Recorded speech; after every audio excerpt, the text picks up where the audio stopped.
Let's go. I'll be back. Let's put a smile on that face.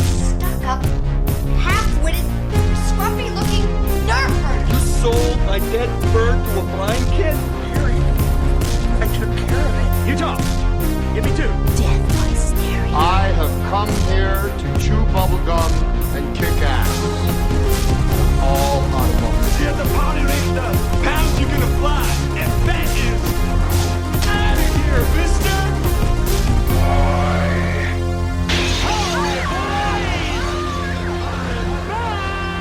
Dylan, you son of a bitch. What's up, Nerf Herders? This is Bootzilla. Big Perm. J-Bone. Welcome to the Nerf Herders podcast. We're going to be diving into Don't Breathe on today's episode, and maybe touch base on just some random things towards the end here, see how long we can go with this. But lots of spoilers, of course. We're going to just do like an in-depth discussion and analysis of the movie here. So if you've not seen the movie yet, definitely go out and check it out, and then come back and listen to this. If you have seen it, stay along for the ride here. The movie, it's a very simple plot. It's a group of 3 people who are burglars, and they get this huge, lead to go rob this blind man, think it's going to be an easy job, so everybody can kind of go on their own merry way. Very typical type of plot setup. Things obviously do not go in their favor, and we've got our movie, Don't Breathe, brought to us from the creators of the Evil Dead remake. Yeah, and I felt like it had a lot of very similar ties in the way of like how it was shot. Very similar. It felt very Evil Dead-esque as far as the remake goes. The director, is it Fede Alvarez? Fede Alvarez, yeah. He's good. Like, he's kind of like this up-and-coming guy in horror, it seems like. He kind of seems like he is Sam Raimi's stepbrother. Yeah. Dude, like he's very Sam Raimi-esque, which I guess is appropriate considering the fact that Sam Raimi, quote-unquote, discovered this guy, and, Fede Alvarez did the Evil Dead remake, and now doing this, and it's a very similar shooting style. Especially, man, like the very opening shot of this movie, which I loved, man. You're so zoomed out, and you can see it's just a shit-ridden neighborhood and everything. And just little by little by little. And there's somebody walking, but as they get closer and closer and closer, you start to put the image together, and he's dragging this chick by her hair. I just thought that was a beautiful shot, man. I really like that a lot. Definitely. It reminded me of the beginning of the Evil Dead remake where they're driving the car through the woods. It's got that super wide, far away shot, slowly zooming in on the car. Yeah. And what was cool about this shot is it really threw you off because you're like, oh, man, is this one of those situations where the end of the movie is being shown to us first and now we're going to backtrack? And then also you're kind of like, how is this dude dragging this chick by her hair in the middle of a neighborhood? It just kind of gives you that feeling like, holy shit, like they're really going off with a bang to start off the movie. Yeah, definite immediate questions and stuff. And they hit it very well, too. I mean, it ties back to the end of the movie, as you find out. But in that moment right there, I mean, you could arguably say, oh, this guy's kind of messed up, and you don't really see where it's going to go back to that until later in the movie you start to see it. Right. So it didn't feel like they kind of were giving anything away in a sense. It was a nice callback to keep you guessing and what's up with this guy before you find out that there's something up with this guy. But yeah, it's Fede Alvarez back directing, got a great style. Jane Levy comes back, who was Mia in the Evil Dead remake. Fantastic actress. I really, really like her. She's awesome. Yeah. She seems to be kind of coming into her own. I mean, I don't really know her for much more than just the Evil Dead remake, but I'd like to see her in the future. Yeah. No, absolutely, man. I think we'll see her often in these genre type films because it seems like this is kind of Fede Alvarez's forte. So I have a feeling we'll be seeing her popping up quite often in Fede Alvarez films. Hopefully more, man. I think she deserves to be out there a little bit. She's a really good actress. I thought this movie excuse me. I didn't watch any trailers. I told you this. I didn't watch anything. All I knew was just like a plot. And I saw some images when they showed it on TV. But I guess I liked the film. I really did. Would I say like go see it? Definitely. But it really wasn't what I thought it was going to be. But I'm not saying that's a bad thing either. I don't really know what I was expecting. I wasn't expecting what I saw. but what I did see, I enjoyed. You know what I mean? The beginning scene where the pan out, I thought that was like really interesting. When they actually showed that, I actually thought to myself, like, how the heck do you film something like that? Like, how do you film a shot like that and then zoom in? You know, it's so weird. I was actually literally thinking about that. Like, how do you do, like, a helicopter? I don't know. It's kind of stupid thing. But. Drones. Yeah, dude. I was thinking drones, but then, like, either, they got to be, like, super close. But, little 2005 Fear Factory album, Raymond Herrera. No, but, and then when he showed her dragging her, when he showed her dragging her, I don't really know if I liked that part either. I was like, you're kind of. I already know what to expect now.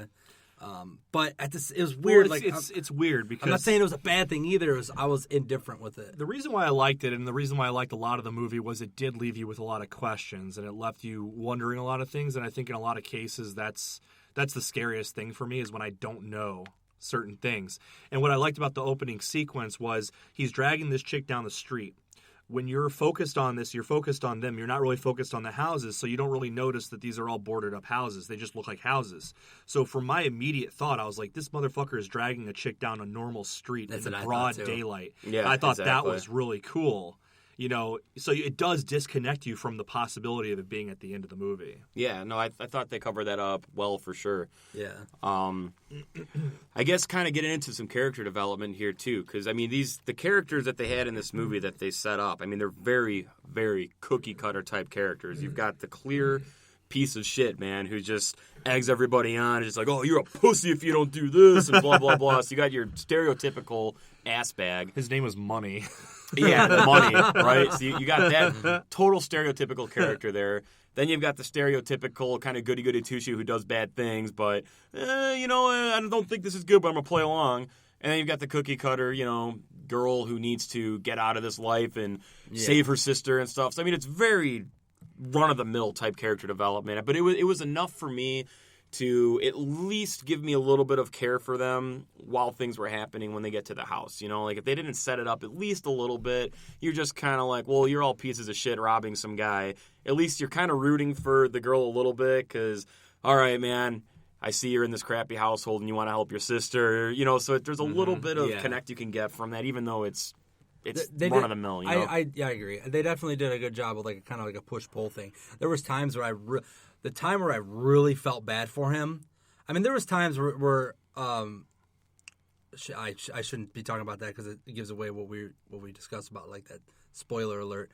But yeah, we'll talk about that when a good thing I caught myself. But the one time I did feel kind of sorry for the blind man was when he tried to gas bomb him and he came downstairs like, who's there? Kind of felt really bad for him because like, man, dude, like you're fucking stealing from a blind guy, dude. Oh, but yeah. then like you feel bad for the chick. But I'll tell you when I really felt bad for him when we get to that part. Yeah. But the chick, like the sister, the family, the mom, and the loser boyfriend. It was just like. Well, yeah, and it's like you don't know who to root for, which I thought was really cool. They kind of let the audience decide who you're gonna really be on the side of, right? And at the beginning, it was, okay, this is a blind man, right? And he had some major cash settlement. He's got a lot of cash in the house.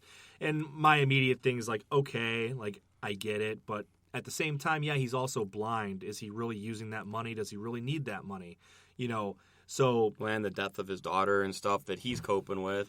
And Right. he's ex-military, so it's a whole lot going on. He's the last guy on this block, too. exactly. He's the lone survivor, dude. and then when you see the lifestyle that the character Rocky, the chick that she was living in, you're like, damn, I just want her to come out on top. Get her daughter out of there, move away. So you are push pull with that. Who you're rooting for.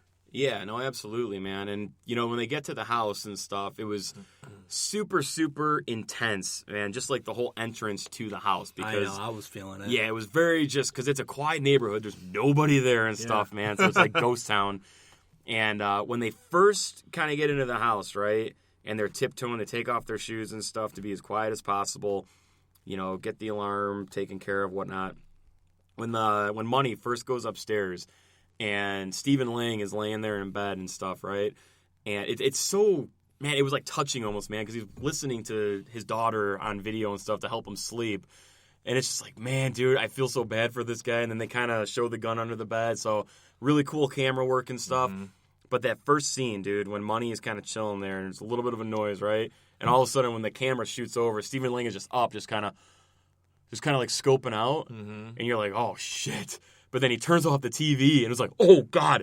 It's just like a super intense moment, man. There was times when I know if there was somebody in my house and they were walking backwards and slowly closing the door, I would like hear the door go, you know, kind of like the hinges kind of creak, which is, you hear that. I'm surprised he didn't hear that. You know, I thought like as being a blind guy, his hearing would be really good, which they did touch a base on that a little bit, but there was some obvious parts, man. It was just like, you mean to tell me you can't hear that, dude? Like, and that was one of my gripes, and it didn't take me out of the movie so much as I thought it would, but it totally drew my attention. The one scene in particular is when like the goody two-shoe boy is kind of like, screw this, I'm out of here, but then he comes back because he hears the gunshot and he knows that there's trouble or whatever, so he comes back into the house and he's walking down the hallway, and then Stephen Lang comes the other way and he presses himself up against the wall.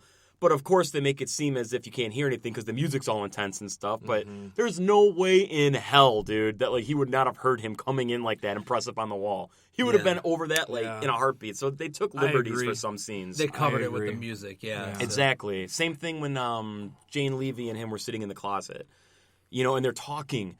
This is a dead silent house, man. Like, that's going to echo. I would have much preferred to see them sitting next to each other texting. And we're kind of getting the conversation on the text because they're being smarter about it. Yeah. Little things like that, I think, would have added a little bit of a touch to how relevant it was to be quiet. But they took their liberties in spots. And I was okay with it because whatever, you know, but still. Yeah, I agree. I mean, I think the main thing with this movie, it was really no cheap scares. It was really all tension based, man. Minus the one dog jump scene in the beginning when they're sitting in the car and the dog jumped at the window. I was like, oh, hello, devil inside. But, I mean, other than that, I was just very much okay. Like, this is just all tension, you know.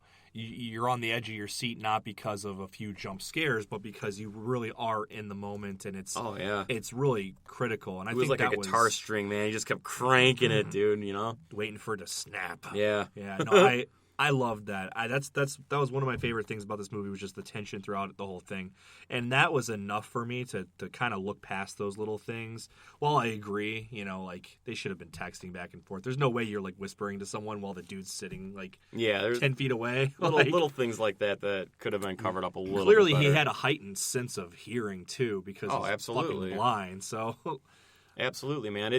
Didn't it feel in some sections, and these were my favorite parts of the movie. It was very Last of Us-esque. You know what I mean? The whole sneaking around, you can't make any noise, or the clickers come and get you and stuff. Dude, those scenes, man, where it's kind of like there's a little bit of grumbling or music or something, dude, and they just, and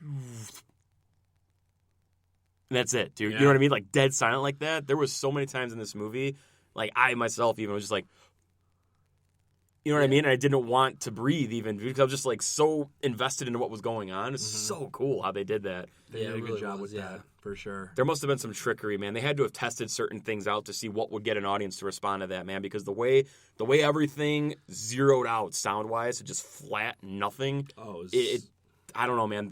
I'm telling you, there was test audiences for that shit. I would co-sign that right now. Yeah, part like when when they hop over the fence and they feed the dog the sleeping pills, and they can't undo the door. It's like, fuck, dude, you mean like you're trying to get this door on? They're like, get up in the fucking bathroom window, and she gets up in the bathroom, breaks the glass. Like, if you broke that glass, man. I mean, I guess they covered their bases with him playing the TV of his daughter dying. That's why I like that. It was that was a nice subtle way. Where an audience member, they're not throwing it in your face. You gotta be like, oh my gosh, man, doesn't he hear that? Yeah. And then remember, 10 minutes later when they go up there, it's like, oh, right. I like that stuff, man. Where you're not just spoon feeding the audience. Exactly. Yeah. I really enjoyed the sequence where they do the blacklight or the glow, or what is it? The Night vision? The night vision. I'm sorry. The Yeah. night vision sequence. Yeah, oh yeah. I thought that so was cool. really cool. Like I've never seen that before. You know? Yeah, it totally put you and the member, the cast members too, in Stephen Lang's territory in a sense. You know. You know what it reminded me of was the sequence in Lost for Words today, Silence of the Lambs, where at the end sequence when the dude I just got shuts done all watching the that lights movie. off, I just got done watching that movie, like, and you a week see ago. you Yeah, see it dude. through the killer's eyes because he puts on the goggles to see in the night vision, and I was like, that reminds me so much of that. But I thought it was really cool. It added to the tension because you're like, shit, these characters can't see anything, and you can see everything. And you dude, know? can we totally praise Jane Levy in that scene? Her facial expressions and like the legitimate fear of the situation. Man, she sold that so well, dude. Yeah. We had people laughing in our theater, man. Like that one scene when she's getting closer to the camera, and you could tell she's super high strung out, and people are like laughing, and I'm just like, I'm missing the humor in this here. I don't see where there's even any like black humor to this. I'm missing where you're laughing at this Yeah, people just want to laugh at because they're pussies, dude. stupid facial features because they want to get their girl giggly so they get laid that night. It's like, you guys are pathetic, or they're dude. scared themselves, and that's the best way for them to handle it. It's like, look at her face. It's like, yeah, dude, what would you do, bitch? Yeah. That's what I'm saying, man. And it was really cool how, like you were saying, really cool how they filmed it because you could see the realism in their faces too. It's like they're like, all right, we're gonna film a spot. Just remember your lines, this and that, and just feel your way around. That's totally what they did, you know? Yep. It was really cool. I like the part where she almost touched Stephen Lang, and he's like, Rocky, and he's like, bang, bang, bang. It's like, holy dude. shit, dude. Yeah, and they did the whole kind of, what's the word I'm looking for, shell-shocked, you know, where it's like, the ringing in the ear. you could see the face. Oh, dude, God, so cool. so good. I loved when, like, they're walking or the guy, Alex, he's walking down the little mini hall, and then just Stephen Lang's hand right out, dude, and just grabs him, man. Holy shit, dude. And then just, like, starts trying to drag him into the shelf. I was like, that got me right there. I like how dude. they played so him cool. as the buff, retired Army Sergeant, Colonel, General guy or whatever. Let's talk about Stephen Lang, because... Yeah, we should totally He dive killed it, into what man. he brought to this, man. Like, I'm a fan of him, dude. He's really good. he's just one of those guys, dude. He's a man's man, dude. You know, he totally is. He's man. a Leather- man's man. Leather Stetson, Yeah, dude. shaving cream, Fucking brute. Stephen Lang is dude, exactly. Gander He's the Mountain. guy that wakes up, dude, takes a bath in wood chips, man, throws on the brew, goes to Gander Mountain and sits in a canoe for 4 hours. You know, bath and fucking soaked wood chips, dude. Fucking wool socks, dude. yeah, brushes his teeth with kerosene. Wool socks, you fuckers, dude. That's Stephen Lang in a nutshell, dude. Wears snowshoes in the summer, dude. You know, like he's just a man's man, dude. Barefoot in the winter, dude. Yeah, dude. He's just one of those man. guys, man. No, he really is. He really killed it. This fucking role. Yeah, dude, and kind of like you said, man, like when they tried, gassing him out and stuff, and obviously, It like, don't even work, dude. Oh, It's yeah. like he's so immune to like the gas but it's like, bombs, dude, you did feel so bad for him, though, man, when he's just standing at the bottom of the stairs, dude, and you could tell he's just so tired, man. Like, this poor man just wants to sleep, dude, and he just, you know what I mean? Just like, he could have grabbed his gun. He totally could have grabbed his gun and went down there. You could tell from the get-go he did not want trouble. You know what I mean? Just like, who's there? Just please get out of my house and leave me alone type attitude. And then stupid money, dude, trying to be all tough, pulls the gun out. And I love that whole sequence, too, because you could tell, dude, like, the military instincts kicked in, dude. And he heard it in his voice. He's like, you ain't gonna do shit, dude. And he just slowly starts approaching him, dude. And as soon as he had the chance, jumped on in a heartbeat, dude. Overpowered him and everything. Oh, yeah. He was more stronger than him, dude. Faster, intelligent. I mean, it was. All they had to do was just leave, man. It's crazy, and he blew his head off. That whole scene was awesome. I thought it was So intense. so cool. Very cool. Because you know he's gonna kill him, right? But it's still shocking when it happens, man, because it wasn't just kind of like a struggle and boom. They kind of played it to a point where he's begging, and you can see, in Stephen Lang almost, well, maybe he will, maybe he won't, maybe he's going to give him this chance to leave, and that's when shit gets real. So they really kind of gave you that, they played it out long enough, man, to where you started second-guessing if it was going to happen. So that way when it did happen, you were still like, holy shit. Yeah. So cool, man. His face, dude, just the facial expressions, man, like his character from the beginning, where he was just, this poor, humble man who just wants to chill in his house, right? And then as the movie progresses, you could see how much more intense he started getting and everything. He didn't have a lot of dialogue, man. Like, it was really all in his face that sold this, this character, and he owned it. Yeah, he did. I think that was like the majority of this movie was really told through the score, through the cinematography, through the sound effects. I mean, there wasn't a lot of dialogue once they reached the house. You know what I mean? Right, yeah. So I feel like so much of the story was told with the shots they used, and oh man, it was just so cool how they I guess put everything together, edited it so well that it kept you kind of on the edge of your seat the whole time. Yeah. Yeah. Even in the kind of the chill parts where there wasn't a lot going on, you were still like intense. Yeah, because you never knew like when don't know Stephen what's Lang gonna was going to happen. pop up. Right. You never knew where he was because I guess let's just dive into like the back half of this movie here, man, because then you find out that there's a basement to this house, right? And the basement door is not like a staircase; it's a straight up, just like 2x4 ladder bridge, which kind of introduces us to another character in this movie. So we go down into the basement and stuff. They're trying to escape and get out, kind of like through the cellar, and we see this girl like chained up, man. And immediately, like, what the hell's going on here? Who is this? And my first thought was it was his daughter. Like, the daughter death was a total fake thing, dude. And this guy's whacked, I didn't think the daughter. I thought he was like some child rapist, dude. Like some child molester, some army vet loses his daughter. Poor guy, poor me, woe me. And then here he is, got this Subway Jared fucking mentality, Secret life. Yeah. slithering serpents of a synagogue of Satan. Yeah, I mean, regardless, dude. Son of a bitch. My name is Alex Jones, and I endorse this message. 1776 will commence. I think it was a cool twist because it had nothing. It really had nothing to do with the story. You know It came what I out mean? of nowhere, dude. It was like like this an movie. RKO, dude. This movie changed. Yeah, dude. RKO. that scene changed everything, dude. Yeah. Because then you learn to find out that this is the chick that murdered his daughter, was found innocent, right? With the car, right? It was a car crash thing, right? Crash, yeah. Was so found manslaughter. innocent, but he takes her and holds her hostage and impregnates her to give him a new child. And the one thing I'm thinking is, how the hell did he get her in this basement? Did she just come over one day? That's the thing is, it's like it leaves you fucking guessing, man. Like, how did she get there? How did he capture this chick? girl? Did she go to did he find out where she lived? Did he have? You don't know what his resources are at this point, so it's like it could be anything. That's the thing. Yeah, there's so many possibilities. That's the first thing I'm thinking. It's like, what is after the court case? Come over to my house for cookies and milk. I'm going to give you a turkey baster. Yeah, they really. That's really a good. That's a good fucking way of putting it.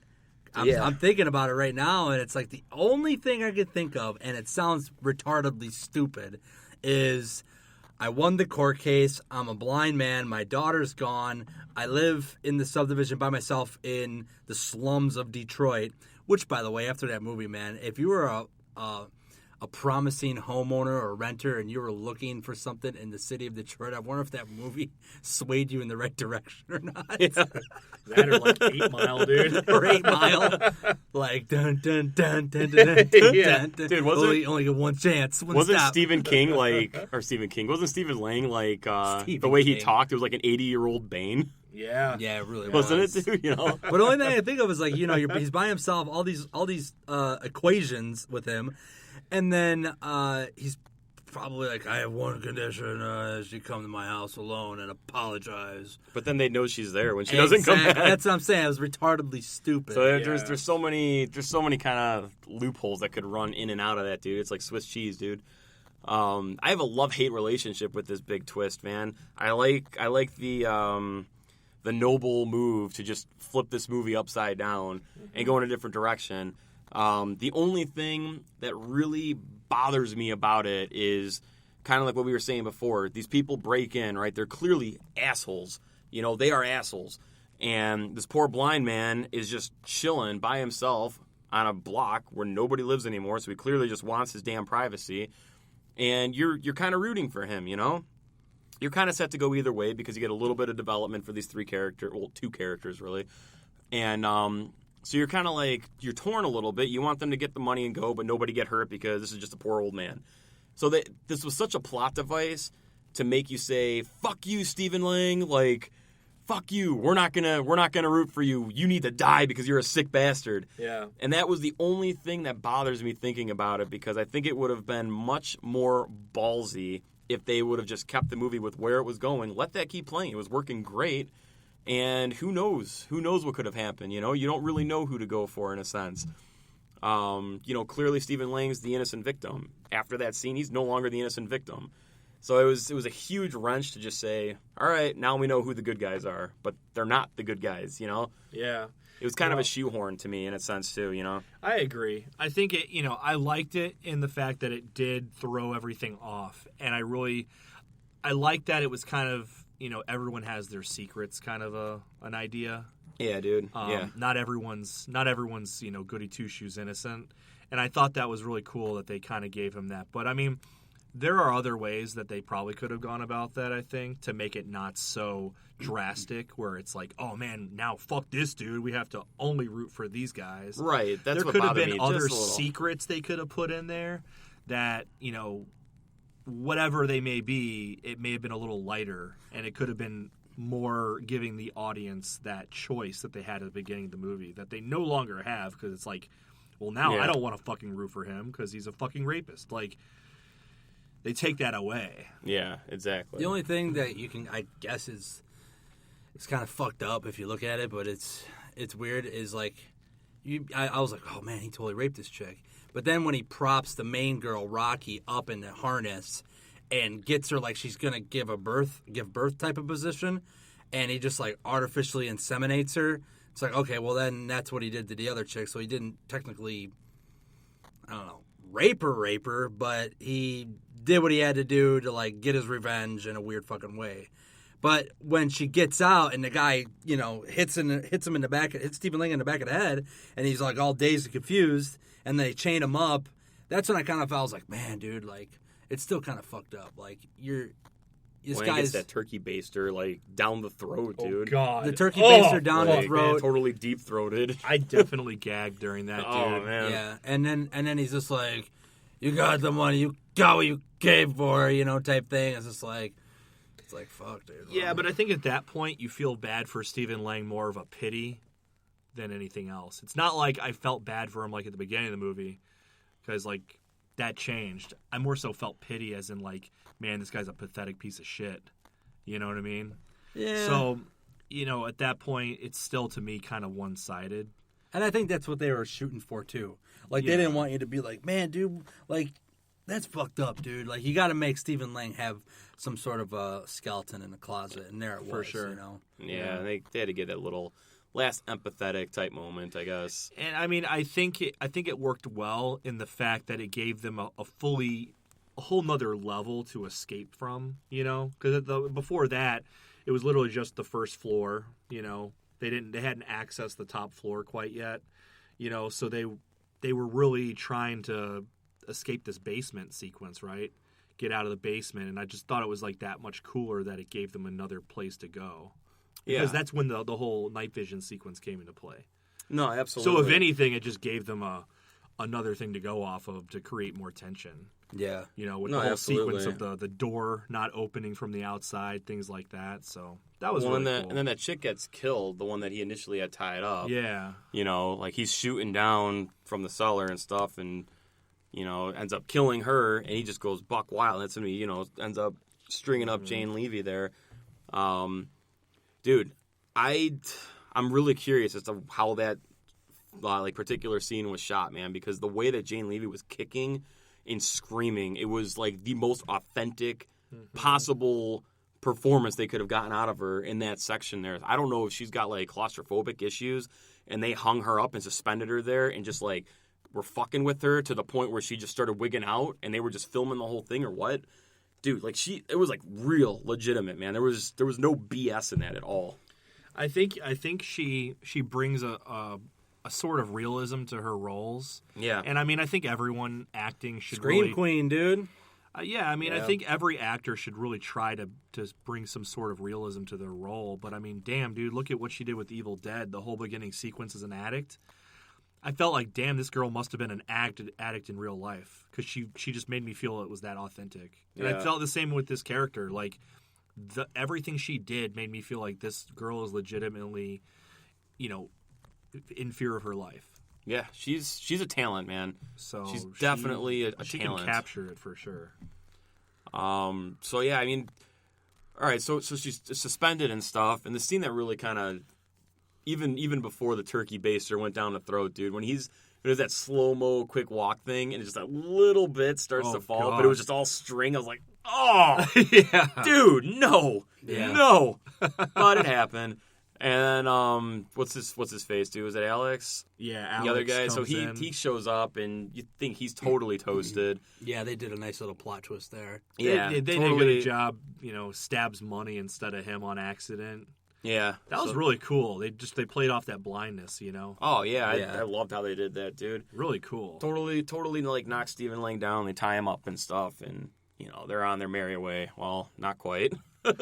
Yeah, how did he get out of those handcuffs again? You don't see it. I mean, you just got to assume he's had a spare key or something. Like he had He's ex-military, dude. He's just something, like dude. Yeah. picked it with his fingernails, dude, and just But when kaboom. he caps Alex, dude, like right when they're about to go out the front door, when he shoots him, that face, man, when the camera turns back and he's holding the gun, dude, that was one of the most intense faces I have ever seen in my life, man. Yeah, that's after the beginning of the film, right, where he's dragging her back. That's where, that's where we're coming so into now. She runs out the door, and she's then being chased by the dog. So you're like, oh shit, seek the hounds, and then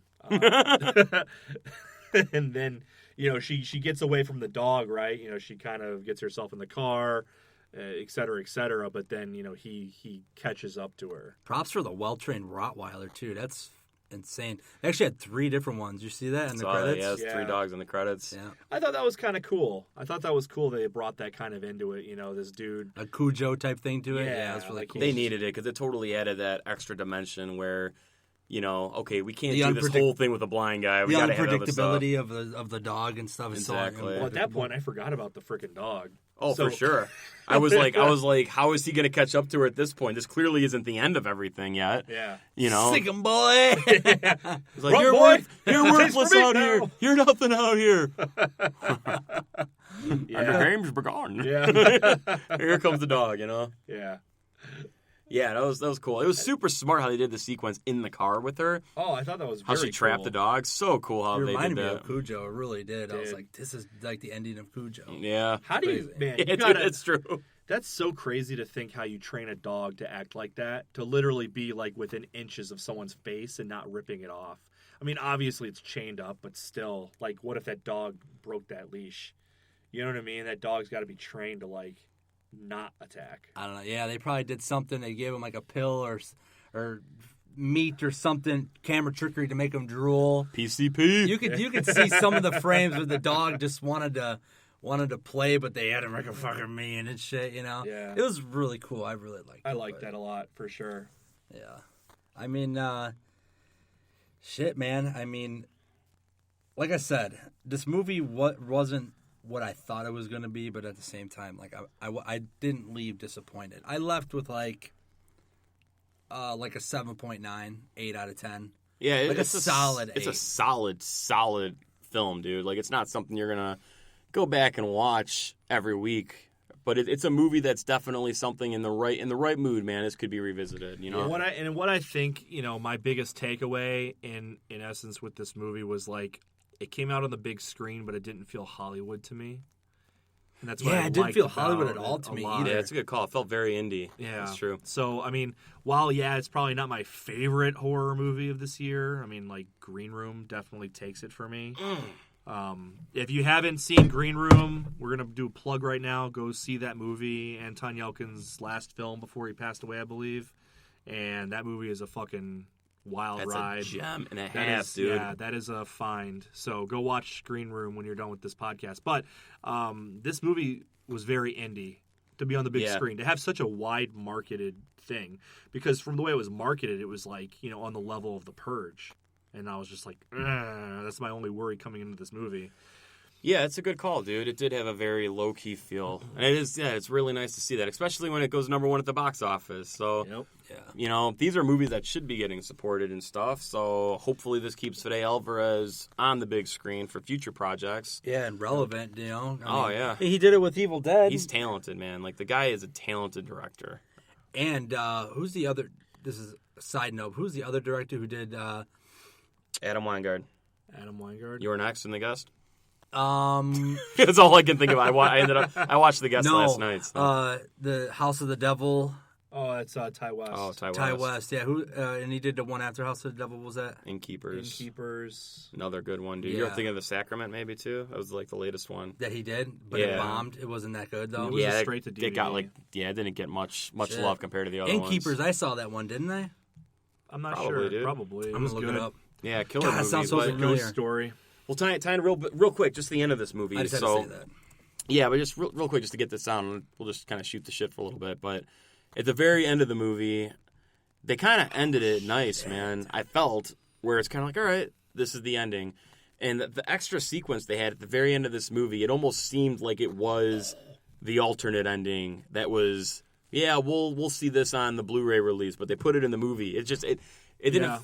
To me, it didn't progress the story or anything. You know that she's clearly going to go get her sister, and they're going to California. You know that's going to happen. You don't have to show that and set it up. But they set it up so you can see her watching the news, and it's like, he's still alive. It's like, well, who gives a shit at this point? Right. It doesn't matter anymore, man. You know, And they that's the ended thing. it perfectly. I felt without having to go that little extra bit. I agree. I think, you know, I We're think gonna if do a sequel? anything, I think if anything, if they wanted to end it with giving you that closure, like they could have done something where she, you know, he's dead. She exits the house, goes right back home, has the money, gets her daughter, and walks out the door. And they could have ended it right there with being like, okay, we know she got home safe. We know she got her daughter. It's done. Like, they don't need to go like 3 weeks later and they're at like the fucking bus stop, right? Like, we know they're gonna be fine. Yeah, But that would have been fine. Even that little extra tidbit. they didn't need to show that he was still alive. I because just feel like that they left just it is open like, for a sequel, man. Yeah, okay. I feel like that's the only thing that was there for. It's just like, well, we're leaving it slightly open. Like, what are you going to call the sequel, dude? The You one know, thing like, I don't felt, hum. the one thing I felt like they were doing with that part was you just can't keep a good man down, you know, like kind of like a Michael Myers type thing. I guess I felt with him. Well, you got in a really weird way. big Michael Myers vibe from his character, I felt. Oh, yeah. Like the way he carried himself. It's just very Michael Very Myers. brute. He was everywhere in that damn house, too. Like, 1 minute he's in the basement, next minute he's Like on a the Friday fucking the roof, 13th, dude. yeah. I'm like, Jesus Christ, how's this dude Going through the navigating this house ventilation and so shit, quickly, and man? dragging her. And How did he know she was right there in the ceiling? Like, the one part that really I thought was cool when the kid, what was his name, Alex, jumped out the window or whatever happened, and he landed on that glass and it started cracking. And that was when the dog attacked him and he fell dog- through the yeah. wall or the window and he landed on the glass. And then you see him. But how did he land? How did he go through the window? See, I was thinking about that too, right? Because weren't they looking at all the windows and they're looking for the escape? And they're like, That they're was all a- barred. They're that all was a barred. question I But then he had. goes through the window anyways. I was like, what the hell just happened? unless Yeah. it just totally broke the bars and it was just like, holy Yeah, shit. I that don't. was- I don't. That was, You know. I don't remember anything like that. It Like was an just, it was a old little, house. it was a little too loose ended right there. I just don't remember if he went through glass or if he went through just the wall or what. I mean, the dog pounced at him and then he just went through, and you Well, see he the had to have camera gone- go with him. Well, he had to have gone through the glass because then Stephen Lang, when he's up there shooting, he's hanging out the window. Oh yeah, know what I that's mean? True. Yeah. Yeah. So that's what I was thinking. It's like, well, they were like, oh, they're all barred. They're all barred. Oh, I know. That was a little bit of a loose end right there. True. Yeah, that's a good call. Actually, I didn't But- notice that. But Whatever, man. Shit happens. Yeah. And you got her like kicking the vent at the end, near the end there through the ventilation, and dogs getting her on that part too. But I guess they kind of tied it up. I don't know. I mean, yeah, there was some stuff in this film. It was like, like if it's called Don't Breathe, like it definitely had parts where I was like not breathing, but then there was parts where I guess a little too elongated, where it kind of like okay, intense fucking part, and then you had this kind of a drawn out build up for a segment, and it was like fuck, I keep going back to like me not saying that I didn't like it. I liked it. I just it was different. Solid effort, not perfect. Hits home, dude. It hits home. It's a good effort. It's a good taste in your mouth. It's not quite a deep dish pizza, but it's a damn good pizza. Yeah, I agree. I mean, I thoroughly enjoyed the movie. It entertained me. I mean, if I want to look at it on more of a like closer scale, yes, I can say there was this wrong, this wrong, this wrong. At the end of the day, I really enjoyed it, and I walked out of the theater enjoying it. I'd still give it a solid 8 or something like that. It wasn't a perfect horror movie. It's a solid 8 for me. It doesn't compare to other horror movies like that of, The Guest or You're Next. Other intense movies where it's like more of that on the edge of your seat horror, but it was good. It was a good effort. The one movie I can say that was really similar to this was Green Room that we just saw. In a weird way, you're trapped in this building. You're trying to get out. They were trying to get out. And every time you go somewhere, you have surprises at every angle.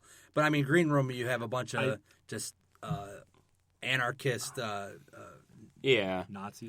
guys. Well, I think KKK members. I think the biggest difference that I see with those two films. I mean, I agree with you. That same scenario. I think I applaud Green Room a little bit more with saying I don't give a fuck who you think the main character is because nobody's safe, and they do so quickly with killing people off in that movie. Yeah. Where it's like, holy shit, I was not expecting that person to get mauled. Like this one, you knew who was dying first. You knew who was getting. You know what I mean? It's a total by the numbers predictable movie. It's just it's a solid effort. They both had the secret basements. This was similar. You know what this gave me a little bit of a feel like, dude? For a good portion of stuff, actually, was Panic Room. Yeah. I felt like there was a lot of similarities in a sense to Panic Room, how some of the shots were and stuff, and Panic Room's pretty cool. Yeah, Panic Room's pretty cool. I don't really care for Jodie Foster all that much, but she's kind of weird. But fuck it. Yeah, I think the only movie I really am like Jodie Foster-esque in is Silence of the Lambs. Yeah, I think it's the only one I really, really like. I'm not a big Jodie Foster fan. It's like the only movie I remember her in. Or that movie Contact with her and Matthew McConaughey. Well, I think she was in like Taxi Driver when she was like a kid or some shit. But yeah, she was just a little boohoo baby. Yeah, a wee baby. baby. He is a fucking baby. Wee baby. I was actually singing that fucking. I was actually when I was outside earlier, I literally to myself was like, "Could you see he's the man? Could you hear the ball? Could you see every time a fucking rock?" I like that movie's good. Dude. Fucking rock and fucking roll. So I mean, it seems as though we all kind of agree on like Blair Witch or. Why am I saying Blair Witch, man? 'Cause it's coming! Yeah. I can't wait. That's like, what, 2 weeks? Yeah. Yeah, that's what I was actually just going to bring that up, man.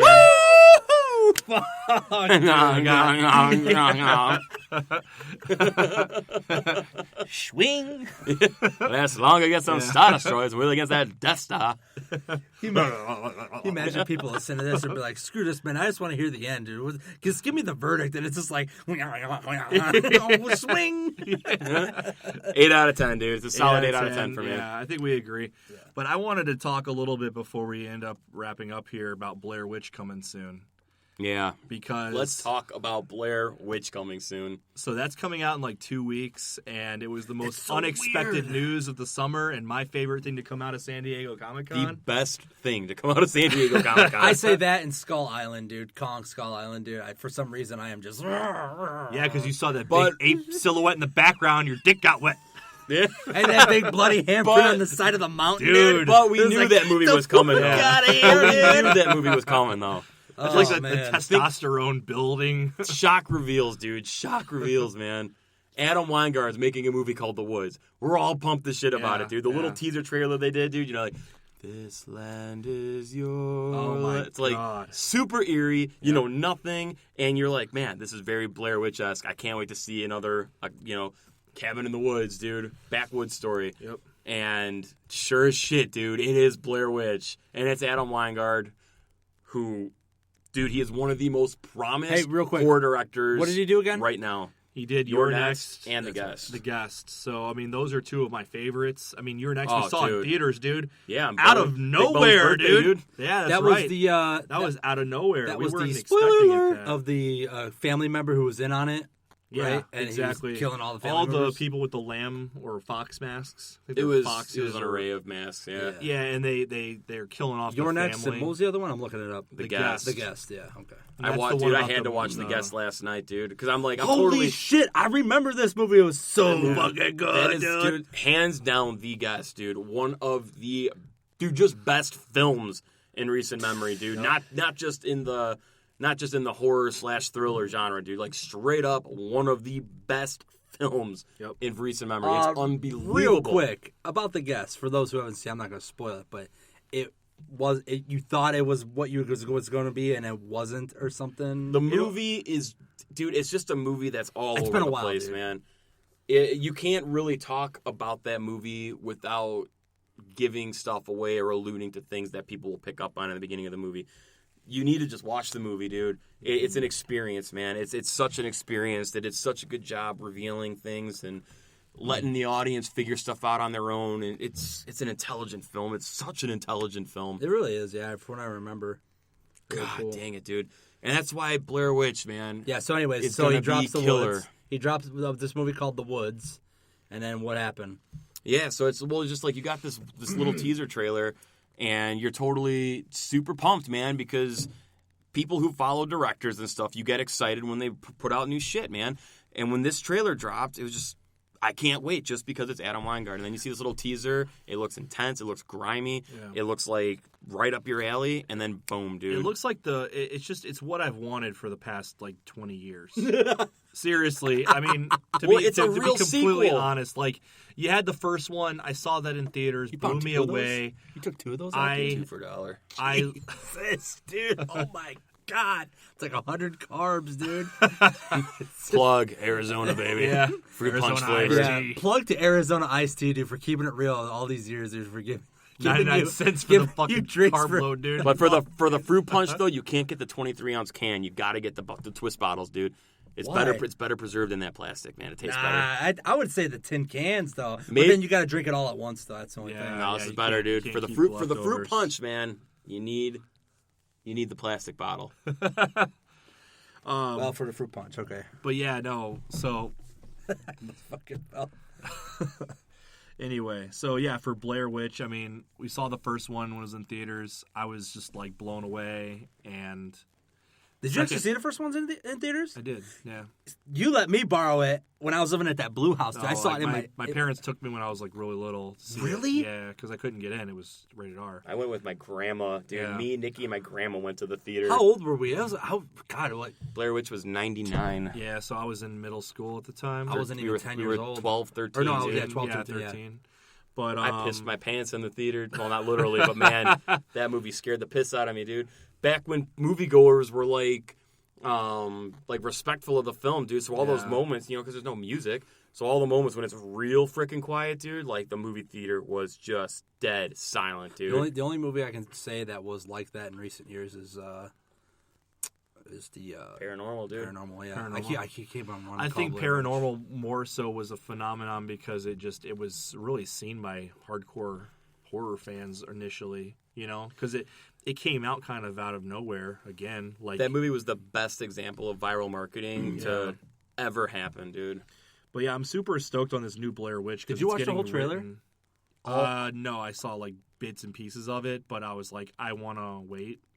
I don't want to see the trailer. Good man. I Good saw man. what was posted basically on the San Diego Comic-Con feed. Like I saw, like, okay, Blair Witch, and then a video starts playing, and I see a clip, and I go off of it, and then I see it again on my news feed. I see another clip of it, but it's literally just a sequence, so it's not like anything that threw it away. But it's getting written by Simon Barrett, who also wrote You're Next and The Guest. So, I mean, kind of, double our efforts here. We have Oh, yeah. The only thing I hope, man, is that it captures the magic of the first one, dude. Please, if it's a direct sequel, and it is, and it's been this long, and then you do a bait and switch, dude. Literally, like in a couple months before the movie's out, with no trailer or no nothing behind it. God, dude, he's got to know that he's got something special on his hands, and he's probably like, "You damn right, MFers, dude. I'm gonna do 1-2 punch uppercut right to everybody, dude, and they're not even gonna know what's gonna hit them. Bam, dude, it's called Blair Witch 2. Bam, it's a direct sequel. Bam, it's coming out in like 2 freaking months. Everyone's like, I mean, God, dude, I hope it's so good, dude, because if it was just like leading up for all these months, kind of like a regular horror movie, I'd be a little cautious. I'd be worried. But like this coming out so sudden, so fast, and it's just like, wait, what? Like before you blink, dude, you miss it. It's over with. I think the way they did it was perfect. I think they waited, because I think with horror movies these days, it's you got to be careful, man. You got to be careful what you put out there, because the horror community is gonna be like, screw this, screw that. I don't want to see this. I don't want to see that. If they would have just said, oh, we're making a Blair Witch 2, legit Blair Witch sequel, like, people would have been probably like, fuck that. Like, the Blair Witch 2 movie sucked ass, so why would you do this? And they'd be like, oh, Hollywood this, Hollywood that. And it would just have been a shitstorm from the beginning, and then you'd have to build your credibility. Now it's like, y'all know who I am. Like, my credentials. This is what I'm putting out. And people were already excited for it before Blair Witch. So then when they name dropped it, it was like, holy shit. Now we're really excited because we didn't have to wait through all that, revealing shit. 2 things. Number 1, isn't it all first-person shooter? Or first-person shot, I'm sorry. Yeah, oh yeah. First-person shooter. Yeah, it's POV, dude. POV? Dude, I'm just looking forward to the Are there weekend. respawn points in the movie? Snake juice! Snake juice? All honor the snake juice. Did we tell you that story about snake juice before? No. So me and Scotty used to play Ghost Recon Advanced Warfighter on Xbox, dude, back when multiplayer was hot, dude. And we were dynamite hot, dude. We would spawn camp. We were those assholes, right? And dude, every person, we would trash talk everybody, and we would dominate them. People would a couple times we'd be like, oh man, but the next round, dude, it's over with. Game over, right? This one guy comes in, silent assassin, dude. Well, yeah, there's one guy named Assassin, but this one guy, man. This one guy came out of nowhere, dude. Like, hit us like a comet, dude. Just boom. His name was Snake Juice, dude. And It was, dude. Snake juice, man. this guy, we had all our bases covered, dude. Spawn points, blah, blah, blah, this and that, and this and that. And all of a sudden, he's just, dude, he's just getting the upper hand, man. He's killing us left and right, dude. Snake Juice, Snake Juice. I'm like, man, we fucking lost, dude. Snake Juice totally killed us. So I add him as a friend, right? I just added him because I was like, man, we need this. If you can't beat him, join him, right? So I add this guy, right? So next week goes by, he logs online, dude. It's like blip, Snake Juice is now online. We go, Snake Juice. Yeah, dude. We do this like karate bow, dude. Yeah, we fucking bow every time you got on there, like, Snake Juice. You gotta worship the relic, dude, that sniped our asses. Yeah. I actually finally got to, remember we got to talk to him? I was like, hey, man, you're really good, man. You Snake Juice? And he's like, well. Yeah, man, that's what I Snake Juice. Yes. Y'all do that, Darth Vader. Yeah, man, y'all do that. Number 1, it's all first person based, right? And number 2, I hope he did same techniques, I guess you could call them techniques, filming ways of what they did on the first one. Remember the first one? And we saw that panel, and they're like, well, the guy would just be like, hey, this is what we're going to do. You don't know what's out there in the woods, so when I say run, you just run. And then, like, they would have someone hiding, like, say someone like you hiding, like and they'd be like, oh, my God.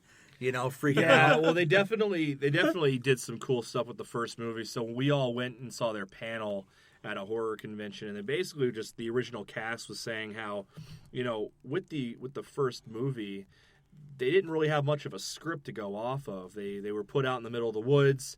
They kind of had to do their own thing in the way of camping, but I mean, the emotions that they had and the things that they caught on camera were real because they didn't know what they were doing, and there was people on the set who were actually going out there to scare the shit out of them in real life. So that was just their real reactions on camera. which I think brought a really good element to the movie. I hope they did that in the second one, man. I really hope, dude. Because if they did, and now I know screams are authentic and blood curdling, just like the chick Jane Levy was doing, all hoisted up like that, and it makes it believable and it's authentic. Then well, I think Adam Weingart kind of got has me. a knack for getting that kind of a emotional reaction. I mean, his other movies, I mean, damn. But like you said, though, When you're man, looking at acting it's of been a those while movies, since I've it's seen. so good. I've seen Yeah. both of them. It's been a while, dude. I got to rewatch them. You could put Your Next on a handheld camera and it would look just as good as Blair Witch, you know. So, But what were you saying earlier about like the Hollywood touch? You don't want I don't want that Hollywood touch. no, in man, there. I don't, and I think that would have been an initial scare if they had released the Blair Witch information early and been like a normal movie. But this way, they kind of said, "Hey, no, we're not. We have a legitimate director who's done legitimate indie flicks, and he's going to keep that indie touch to it." You know what it reminds me of, dude? When he unveiled it like that, it shows that he knows that it's a special project and he can't screw it up, and it's almost like he has this certain level of respect for the first one. You have to, know? man. This happening, dude, was like, oh, Disney's buying Lucasfilm and we're getting Star Wars Episodes 7, 8, and 9. That's what this shit felt like, dude. It's just like, we're getting Blair Witch 2? Yeah. Kidding. Dino droppings. Dropping. You got paid? Like, oh, man. Yeah, dude. Yeah, I it's mean- going to be sick, man. It's going to be sick. It's in super, super capable hands, man. That's what's exciting about this. When's that come out? End of September? 16th? 16th, so it's in 2 weeks. I want to see that movie Morgan too. Yeah, Morgan looks good. That's coming out this weekend. Not sure what it's about. I mean, it kind of gives you some hints, but What the fuck are you doing, I had dude? a spasm in my neck. Oh, I I just thought started you were- slapping my body. I thought you were getting a mosquito, dude. Yeah. Squirrel! there's no mosquitoes in here. Oh, man, good deal. Well, that's going to do it, guys. Good discussion. Don't breathe. Solid. If you haven't seen it, I don't know why you just listened to all of this. But hope you guys liked it. Leave us comments. Check us out on Facebook.com/NerfHerdersPodcast, YouTube.com/NerfHerdersPodcast. We are on iTunes, live on Spreaker, now every Wednesday at 8 p.m. Central Time. Make sure you guys check out the podcast. Leave some comments. Let us know what you thought about Don't Breathe. Are you excited for Blair Witch? Clearly, we are pumped beyond all belief. We will absolutely be having a huge spoiler alert discussion.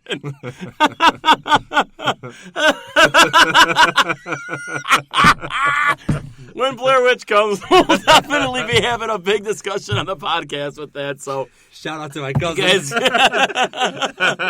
get ready for that coming up in a couple of weeks for sure. But again, this is Bootzilla. Big perm. J-Bone. J-Bone and his cousin Jerry, dude.